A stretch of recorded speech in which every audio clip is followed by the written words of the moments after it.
Are you sick and tired of your closet? Does it piss you off just looking at it? But you just don't know where to start? I was you once. In fact, in a way, I'm still you. New year, new you, right? There can't be a new you unless you die and get resurrected. Don't ask how, just know that I'm now more powerful than ever. You can't morph into some other body. The laws of nature do not account for that. There cannot be a new you, but there can be a better you. And that's what I'm going to show you how to do today with my step-by-step process to morphing your closet into a new closet. You can get a new closet, you just can't get a new body, okay? But it's going to feel like you did with my step-by-step process. I'm going to show you guys how to effectively organize your Pinterest, choose your aesthetic, clean out your closet, shop responsibly, freaking style yourselves once you get your new wardrobe, but do it for the cheap, for the low, and in a way that it's gonna be good. Stop. Step 1, select your player. You hear this all the time. Pinterest. 3 syllables. Say it with me. Pinterest. It's just such a great place to kind of narrow down what it is that you like, where you're going, and to have it on a mood board. That way you can always use it as a reference for later on when you're shopping, when you're even getting rid of your clothes. This is the first, most important step because this is going to help you throughout everything else that you're doing. Dump. Whatever gravitates to you, like it. Put it onto a mood board. Go on Pinterest for days, hours, weeks, I don't care. And then the trick here is to come back and clean up all of your mess. If you're like me, your Pinterest probably looks like 10 different aesthetics because let's be honest, everybody can just easily morph into a different aesthetic every single day. I am also a criminal at that as well. Start going through all of your likes and start pairing like themes and making its own folder separate. Maybe a folder inside of that folder of those items. That way you can see it more from a distance, everything that is collectively in a related theme. Once you have all your separate folders of all these different aesthetics that you like, it is your job to just pick one. And there is a easier way to do this, which I will explain. But if you don't want to pick one, if you like switching it up all the time, that's fine. You can definitely do that. And the tips that I have for you on shopping and whatever else you can pay attention to more. But I would advise that you pick one. And here's why. If you have 10 shirts, but you're splitting it up by 3, then that limits how many outfits you can make. When instead, if you just had all 10 shirts to one theme, that's way more outfits that you can make that feels more consistent. And I feel like when you have a one aesthetic, you have more control. And also finding references is also going to be easier for you later on. You guys probably don't even really struggle with having multiple aesthetics in your closet, but I definitely do because I'm an indecisive piece of crap. And it probably doesn't help that I'm also a Gemini. And I admit that. I enjoy it sometimes. Shit, I'm not gonna lie. But I'm also impulsive.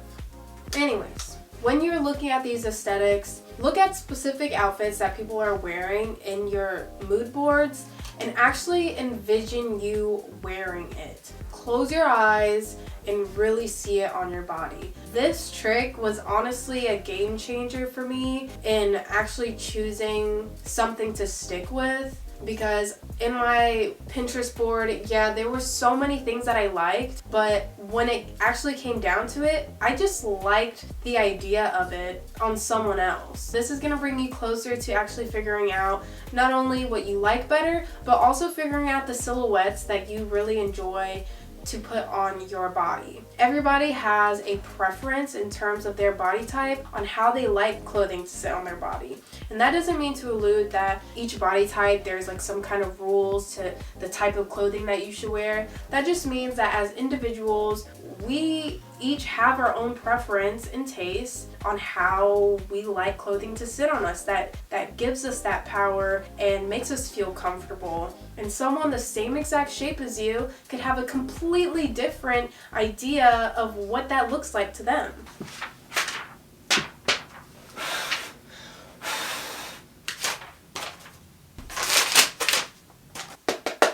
Step 4 of step 1, reverse engineering. Once you picked what aesthetic you think really suits you, start picking the pieces apart piece by piece. You're gonna want to really ask yourself the questions like, how did they layer it? Why does that work?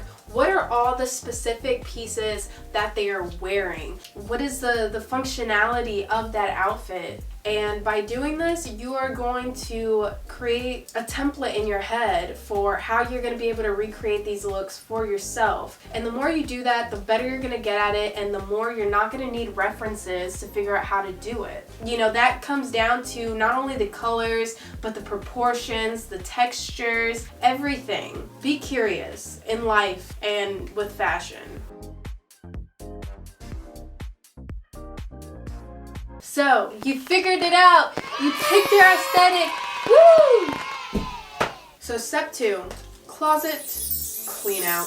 You gotta make space for your new wardrobe. Get out all the excess clutter that doesn't actually align with your new style. But the idea also is that you already have a foundation of your style in your closet because you like it. I mean, you wouldn't buy anything that you didn't like, and it's in your closet now. And then once you buy your newer clothes, your older clothes are gonna get new life because you're pairing it in new ways, you're pairing it with new items. So going through your closet, what I did was take everything out in a section because my closet is very big, but you could take everything out of your closet entirely and then only put back the things that you feel 100,000,000,000% sure that you cannot live without. If you like it, leave it. If you love it, you'll die with it, put it in there. Okay, now dealing with everything else that's laying on your floor. First, you're gonna want to toss away the things that you know for sure you just don't really care about. You know it's not gonna stick. Just get rid of it. That way you can focus more on the things that you have to think about. You're gonna want to keep your Pinterest board open and nearby. That way you can always refer to it and make sure that you are staying within the path of where it is that you want to take your style. For me, I would ask, like, would this person wear it? Would I see it in this magazine? Would I post it on my Instagram? Would it match my Instagram feed? Just simple questions like that. And then if you have to, style each piece. Honestly, I can't get rid of a piece or decide whether I do or don't want it without putting it on my body. So this process took me a lot of time and it was honestly quite draining, but it was so worth it because I feel like you're gonna gain experience through trying to work with the style that you're going for anyways, and it's gonna give you a lot more peace when you decide to either keep it or get rid of it. Know that with every piece that you do get rid of, you're opening up space to replace it with something better that does fit you, that you do love more. If you have something of a similar style, keep the one that you always go to and you wear multiple times before you get to the other one. And then with the pieces that you do still feel iffy about but you plan on keeping in your closet, what I did was actually put them in its own designated section. That way I was making sure that I would get to it and that I would try to fully style it. That way I'm not just holding on to it until the day magically comes. Like, no, you need to make sure that that day comes soon, because if not, it'll probably go another year and you won't wear it. If you end up getting rid of most of your closet, don't feel bad. You're moving forward. You're growing. You're getting onto the next level, baby. Forget those pieces. We only have time and space in our lives for things that we feel excited for, and not for things that we have to convince ourselves that we're excited for. Okay? Step 3. Shopping! Woo! Here comes the fun part, but it's not going to be that easy. Before you go shopping, you need to make your shopping list. And that means looking at your Pinterest board, writing down brand names, writing down the specific type of shoes that you want, or at least saving the pictures of the specific type of shoes that you want. And be realistic. How many pieces are you actually going to, be able to afford? And make sure you're getting the ones that you are going to get the most use of, and you're investing in those first. And my tip to you, I know you guys see this coming, thrift that shit. Brands are always referring to past decades and past styles to recycle and put into their brands now. And I mean, that's what most of these brands are selling. In which case, you can go to the thrift store and find exactly that, probably even a better quality of it. No, it won't be name brand, or maybe it might be. You might get real lucky, but it will be a huge fraction of the price. You're gonna have more money to spread out and spend on really building your closet, instead of spending $100 on a shirt that you like from a brand that is literally just copying something from the early 2000s that you can go to the thrift store right now and it's probably easy for you to find. You just gotta have patience with the thrift store. But I know that since at the thrift store things are a lot cheaper and you can, get carried away, make sure you're still consulting with your Pinterest board and your desired style before making purchases. That way you don't stray off the path. And if you don't want to go to the thrift store because, we are going through a pandemic, I don't blame you. I haven't been thrifting myself. You can always opt for, Depop, Poshmark, ThredUp, Etsy, eBay, places like that to buy secondhand. It is totally okay to have a full-on thrifted wardrobe. There is nothing wrong with that. In fact, more power to you, baby. It's way better to recycle clothes than to just keep making new clothes when there's already enough clothes to feed 50 Earths. Get everything that you can on that list at the thrift store and then buy online.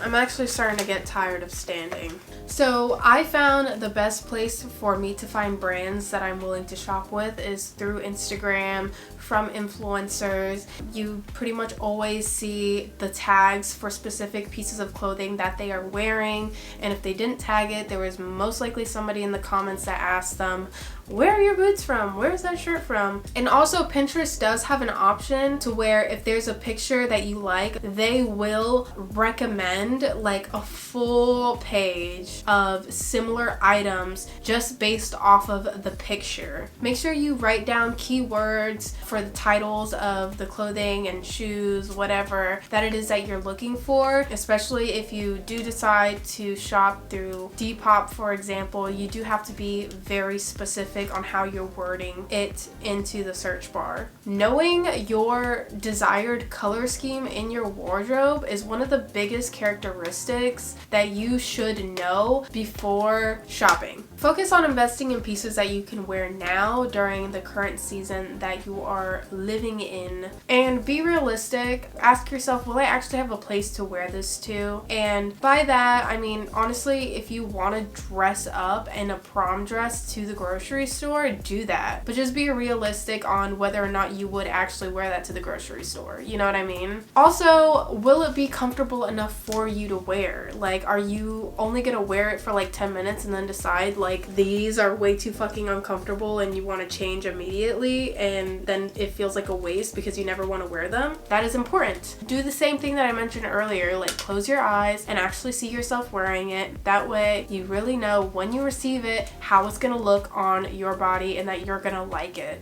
You're gonna want to get a variety of basics and signature pieces. The basic pieces are going to be like solid colored pieces that you're going to use to pair with your signature pieces, and your signature pieces are going to be mainly the focal points of your outfits. They usually have a pattern or a color scheme already to them. Shoes are going to be one of your biggest investments, so get that part right.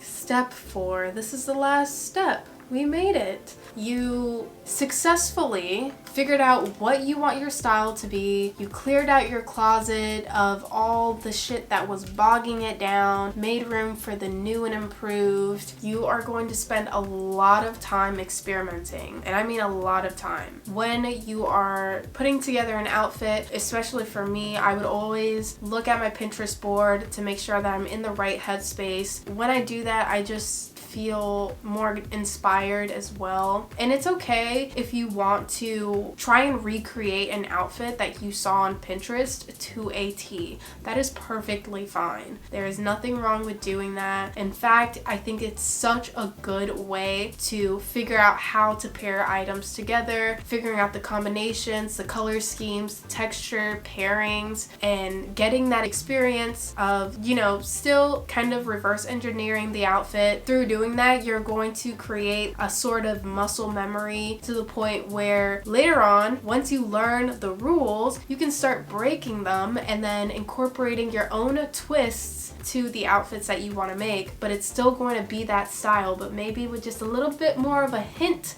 of you. So get creative with it. Be proud of your work and all of your efforts. With every outfit that you make is a new opportunity for growth.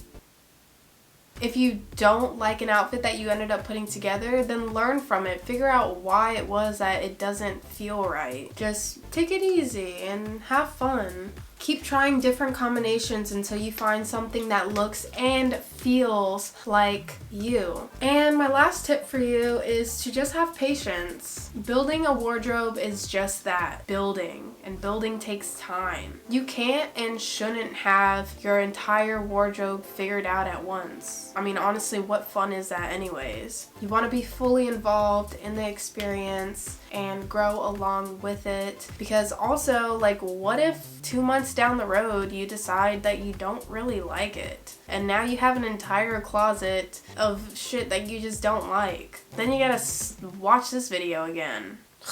In which I probably failed you. That's not gonna happen. There are no failures here. So remember, don't have confidence, guys. Be confident. Confidence is not something that you obtain. Confidence is something that each one of us already have inside of ourselves. All we have to do is really just embrace ourselves, enhance ourselves, and let it shine through. Okay, love you guys. I hope you liked my tips. Let me know what else you guys want to see next. I will see you next Tuesday at 4 p.m. That is my YouTube schedule. Until next time, bye.